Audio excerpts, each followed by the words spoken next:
Ngoja kwanza leo niwape siri. Hivi ushawahi kujiuliza kwa nini wanawake wanapenda sana wanaume ambao wanacheza mpira? Sikatai, wako vizuri financially.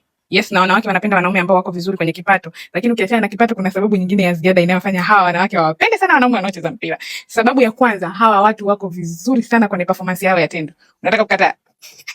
Hawa watu wako vizuri sana kwenye performance yao ya tendo. Lakini pia kitu kinachowafanya hawa watu wawe vizuri kwenye performance ya tendo, kwanza ni mazoezi. As wote mnajua, wanaume wachezaji mpira wanafanya mazoezi sana. Lakini ukiachana na kufanya mazoezi sana, hawa watu wanazingatia sana kwenye suala la lishe. Hawa watu wanakula vyakula ambavyo vinaenda kuwapa nguvu wakiwa uwanjani. Sasa ile nguvu ambayo wanaitengeneza iende kuwasaidia uwanjani ndio inayowasaidia kwenye performance yao ya tendo. Leo kuna mwanaume ambaye amekataa kudhalilika kitandani. Huu ni mzigo wa mgonjwa wangu unaelekea Mwanza. Huyu mwanaume amefanya punyeto muda mrefu, kwa hiyo amepata madhara, lakini ameona avunje ukimya. Japo wanaume wengi huwa mnapenda kukaa kimya kwa kwenye changamoto zenu, huyu kaona avunje ukimya, kaamua kuanza matibabu. Kwa hiyo hakuna kisingizio cha wewe kushindwa kuanza matibabu mister. Dawa zetu zinakufikia popote pale ulipo, ndani ya nchi na nje ya nchi. Sasa kama wewe pia ni mwanaume ambaye performance yako ya tendo la ndoa imeshuka na unataka kurejesha heshima yako kama mwanaume ndani ya nyumba, hakikisha unatembelea Bio Profile.